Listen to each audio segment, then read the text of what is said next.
자, 안녕하세요 여러분, 반갑습니다. 자, 오늘은 6월 24일 월요일입니다. 월요일 마감 브리핑 시험편 진행을 해보도록 하겠습니다.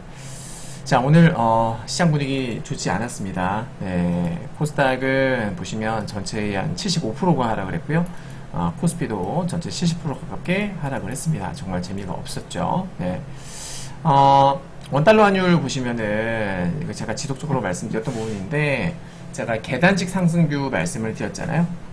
그죠, 여러분들? 여기서도 추가 상승뷰, 여기서도 추가 상승뷰 말씀드렸단 말이에요. 계속 지금 계단식으로 올라가고 있어요. 그죠? 적중했죠. 네. 지금 보시면 이제 전고점이면서 볼린저밴드 의 상단이에요. 오늘 종가가 꽤 중요할 것 같습니다. 만약에 이 전고점을 여기 오늘 종가가 양봉으로 마감한다, 그러면은 좀 더 올라갈 수도 있는 겁니다. 아셨죠? 그리고 원달러가 올라가는 것은 우리나라 수급, 우리나라 외국인들, 국장 외국인 수급에 부정적이다. 왜? 달러가 올라간다는 것은 상대적으로 원화의 가치가 떨어진다. 그죠? 우리나라 주식에 투자하는 외국인 입장에서는 원화의 가치가 올라가야 좋은 겁니다. 그래야 환차익을 볼 수가 있거든요.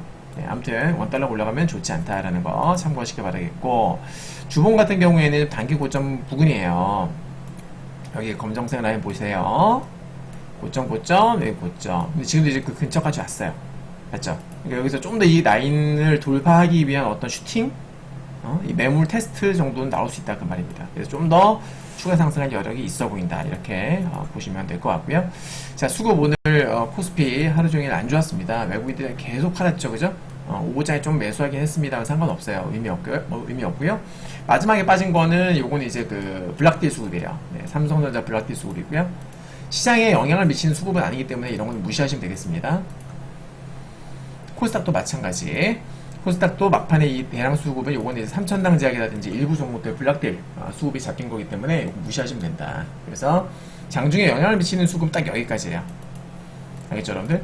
네, 여기까지만 체크를 하시면 됩니다. 자, 그리고 최근에 전체적인 수급 현황을 보게 되면은 코스피는 그나마 수급이 좀 괜찮게 유입이 되고 있었는데 갑자기 또 매도세가 연속으로 나오고 있죠.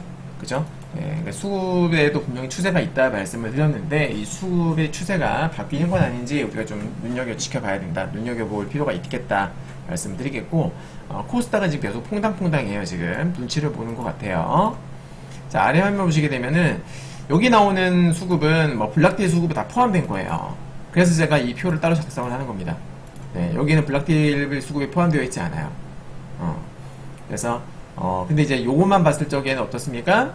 수급 상태는, 그러니까 주가는 좀 빠졌는데 수급 추세는 나쁘지 않아요. 왜냐면 매수도 줄어들고 있고 매도도 같이 줄어들고 있는 상황이라서 요것만 봤을 적에는 아직까지는 수급만 놓고 봤을 적에는 방향성을 잡기가 좀 애매하다. 지난번에 제가 그 지수 바닥권 잡았었을 때 이거 제가 바닥이다 말씀드렸잖아요. 실제로 주가 쫙 올라갔죠.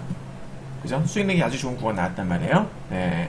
그것처럼 여기서도 보시면 고점에서 갑자기 매수 줄어들고 매도 늘어나고, 여기도 매도 시그널이었단 말이에요. 근데 아직까지는 최근에 그런 게 나타나고 있지 않다.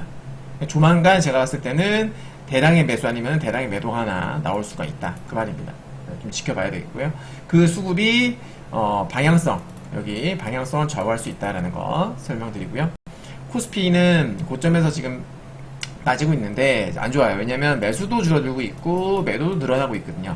그죠? 그래서 지금 현재 수급만 봤을 적에는 좋은 상태가 아니다라는 거 말씀을 드립니다. 추가락이 나올 가능성도 염두에 두어야 되겠죠. 네.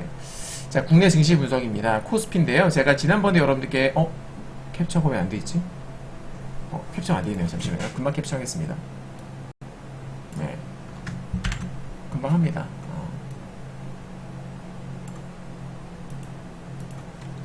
지난번에 제가 여기 고점이라고, 네, 전고점 부근이고, 그리고 이제 또 볼린저밴드 상단이다, 주봉상으로도 볼린저밴드 상단이라고 제가 무료 카톡방에서 여러분께 말씀드린 적이 있는데, 딱 그냥 밀려야 될 자리에서 밀렸어요. 그죠, 여러분? 네, 정확하게 밀렸습니다.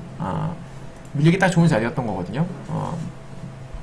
일단은 여기 제가 말씀드렸던 6월 20일 마지막으로 보시면은 또 다른 추세 저항선에 부딪혔다. 저항 테스트 가능성, 즉 저항받을 가능성 말씀드렸는데 역시나 적중하면서 저항을 받은 거죠. 네, 여기 이렇게 있었던 거예요. 저항선이. 맞죠, 여러분들? 이렇게. 그래서 연고점을 살짝 갱신했습니다만은 또 다른 저항선을 부딪히면서 조정을 받은 거죠. 근데 그게 마침 1분상으로도 볼린저 밴드, 주분상으로도 볼린저 밴드 상단이었던 겁니다. 예, 그러니까 딱 그냥 밀릴 자리에서 밀렸다라고 보시면 되는 거예요. 중요한 건 뭐냐면 어디까지 밀리느냐. 예, 사실 뭐 신이 아닌 이상 어디까지 빠진다 장담할 수 없는 부분이고, 기술적으로 봤을 때 저기 21선을 안 깨는 게 좋아요. 최소 여기 이 라인 보이시죠? 요거. 그죠? 여기 쭉 오게 되면 여기 이 라인이 있어요. 그리고 여기도 밑에서부터 올라오는 라인이 있어요. 이렇게. 그죠? 그래서 조정이 나오더라도 이 가격대만큼은 지켜주는 게 기술적으로는 좋아요. 그리고 이 지지를 받는지 여부를 보려면은 최소 하루가 아니라 최소 이틀에서 3일 정도는 지켜봐야 됩니다. 캔들 하나만 가지고서 지지받았다라고 하기에는 조금 섣부른 감이 있고요. 다음은 코스닥입니다. 제가 지난번에 강한 음봉 나오면서 21선 이탈한 부정적이라 그랬는데 그게 다 나와버렸어요. 네, 부정적입니다. 이렇게 되면 좀 더 빠질 수 있어요. 저는 지금 사실 볼린저비다 하단까지도 뭐 재수없으면은 저점 이탈할 수 있는 거고요. 네, 추가로 나올 가능성이 매우 높아지는 그런 상태다. 코스닥 안 좋습니다 지금. 근데 수급은 아직까지는 크게 뭐 방향성이 잡히는 모습이 아니었는데 차트가 지금 조금 부정적이에요. 그죠 여러분? 네. 지난번에 제가 여기서 바닥 잡고 나서 딱 올라갔었을 때 정고점이고 볼린저 밴드 상단이라서 밀릴 수 있다는 말씀을 드렸는데 그 이후로 지금 계속 밀리고 있지 않습니까?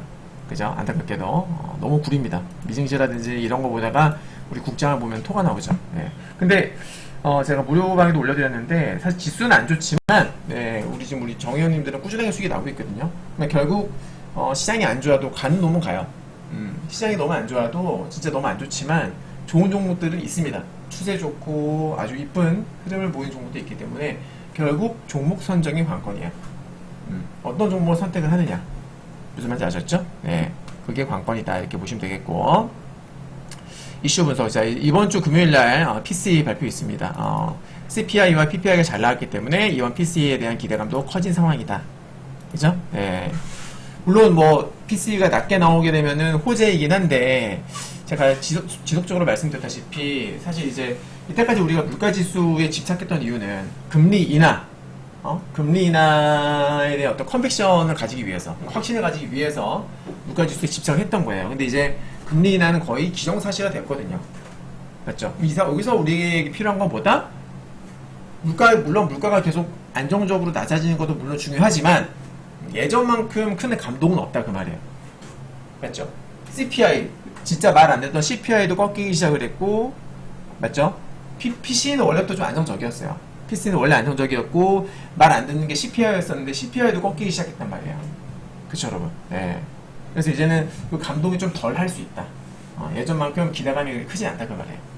PC에 대한 어떤 감동이 줄어들었을 수 있다. 어디까지나 이건 뭐 제 개인적인 생각이긴 한데, 네. 그래서 일단은 이 상태에서는 여러분들 우리가 PC, 그러니까 뭐 낮게 나오면 호재이긴 해요. 낮게 나오면 호재인 건 맞는데 너무 크게 기대하지 말자. 그리고 물가가 낮게 나온다는 것은 경제가 안 좋아지고 있다는 방증이기도 해요.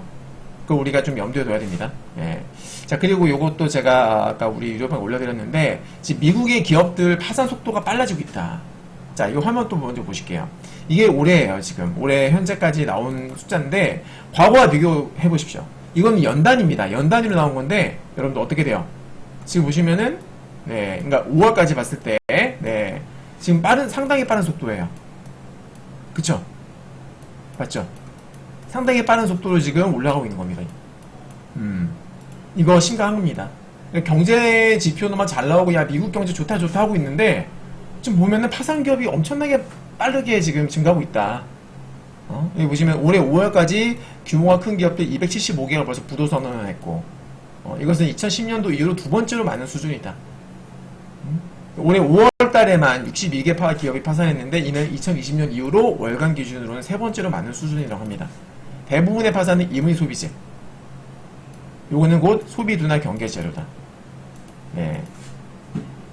그죠? 그래서 이거 좀 참고하시기 바라겠고, 애플이 이제 유럽에서 출시된 아이폰에다가 AI 기능 탑재를 보류하겠다. 이게 어떻게 된 거냐면, 그러니까 유럽에서의 어떤 규제 때문에 지난 3월달부터 유럽에서 디지털 시장법 해가지고 애플, 뭐 구글, 메타 얘네들 게이트키퍼로 규정을 하고 계속 좀 건드렸어요. 네.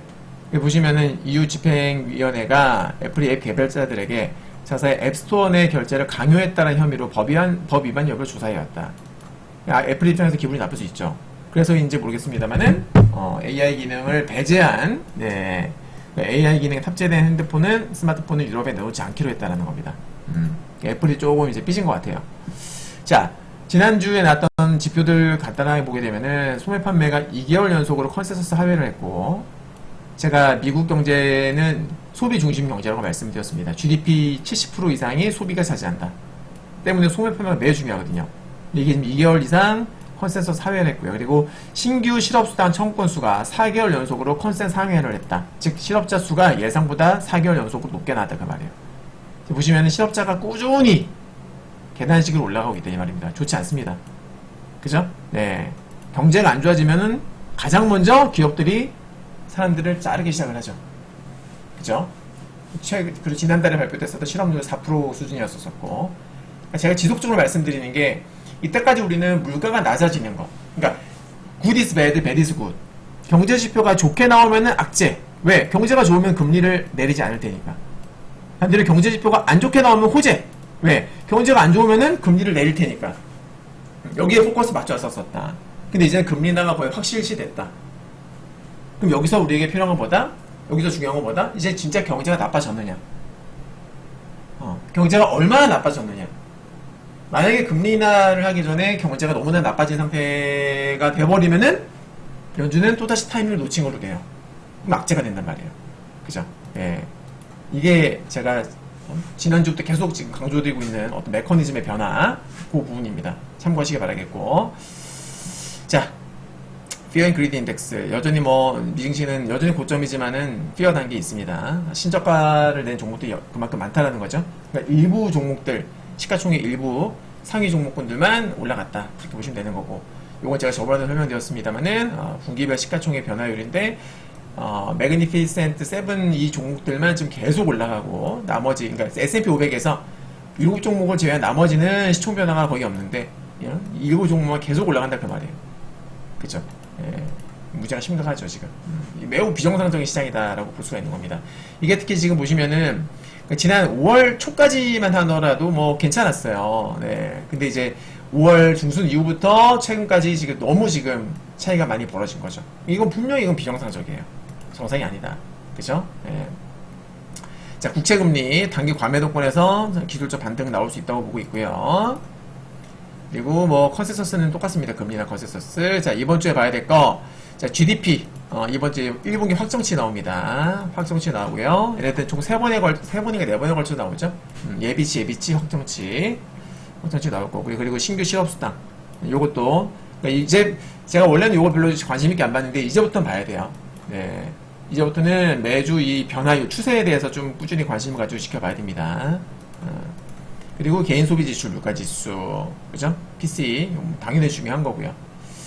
자, 매크로 체크 포인트 다시 말씀드립니다. 소프트 랜딩으로 가야지 호재예요. 하드 랜딩은 악재입니다, 여러분들. 네, 금리 인하는 기정사실화. 이제 경제가 얼마나 나빠지고 있는지에 포커스를 맞추자. 아직 저 혼자 이런 주장을 하고 있긴 합니다만은, 네. 금리 인하 전에 경제 침체를 맞으면 큰 악재가 됩니다. 그죠? 그래서 이제 이 기존의 이 메커니즘이 변할 가능성을 염두에 두고 좀 시장을 바라봐야 되지 않겠는가라고 말씀을 드리는 것이고, 소매 판매, 실업률, 신규 실업수당 청구 건수 이런 것도 좀 체크해 줍시다. 자, 이제 미국 지수 분석인데요. 저는 여전히 지난주에 이어서 나스닥 쇼표를 말씀드리고 있습니다. 제가 지금 6월 언제부터입니까? 이때부터죠. 네, 6월 13일부터 단계 과열과 이때 이제 6월 13일 미증시 시작하기 전부터 네. 이 시점부터는 추격 매수 위험할 수 있다. 수익은 챙기면서 보수적으로 운용하자. 현 시점부터 쇼뷰로 전환한다. 라고 말씀드렸어요. 그리고 추가 상승 시에는 분할 쇼뷰. 그죠? 네, 분할 쇼뷰 말씀드렸었는데, 이게 언제냐면, 이때부터예요. 자, 나스닥 보시면, 6월 13일이니까 이때부터입니다. 이제 이때. 그죠? 이때부터. 제가 이때부터 이제 분할 쇼뷰를 말씀을 드린 거예요. 이러고 나서 하루도 올라갔었다. 하루. 그죠? 네, 이거는 거의 비슷했고, 하루 급등 나오고서 그 다음부터는 크게 올라가지 못했거든요. 네, 저는 계속 쇼뷰로 말씀을 드리고 있는 겁니다. 이때까지 그리고 지수가 크게 올랐던 가장 큰 원인은 바로 엔비디아라고 볼 수가 있겠죠. 그죠, 여러분들? 네, 근데 엔비디아 차트를 보시게 되면 요 엔비디아가 빠지면은 나스닥도 빠질 가능성이 높다라고 볼 수가 있겠는데, 엔비디아 일봉을 잠깐 보여드리겠습니다. 네, 자, 이게 엔비디아 일봉이에요. 보시면 이번에 조정받으면서 10일 이평선을 한 번에 깼습니다. 여기 이 연두색을, 이 오렌지색을. 이때까지 보시면요, 엔비디아가 큰 폭으로 상승을 하고 나서 조정 구간에서 한 번에 11선이 깨졌던 사례가 별로 없어요. 자, 체크해 보겠습니다. 11선 지지받고 올라가고요. 자, 이때 11선 깼죠, 한 번에. 그리고 추가 조정 나왔습니다. 근데 여기서 11선 지지받았죠. 반등 나오죠. 11선 지지받고 반등, 지지받고 반등. 그죠? 네, 여기 또 11선 지지받고 반등. 올라가면서. 여기서 11선 못 갔죠. 못 가서 지지받고 반등. 여기 11선 못 가서 지지받고 반등. 이번에 처음으로, 아니, 두 번째죠, 두 번째. 이때 이후로. 두 번째로 11선 깬 거예요. 네. 그리고 또 이런 짱대 음봉 나왔습니다. 그죠? 짱대 음봉. 엔비디아 이때까지 보면 짱대 음봉이 나왔던 게 요때 한 번. 그죠? 네. 그리고 지금 두 번째 짱대 음봉이 나왔어요. 아무래도 고점에서 짱대 음봉이 나오는 것은 좋은 시그널은 아니죠.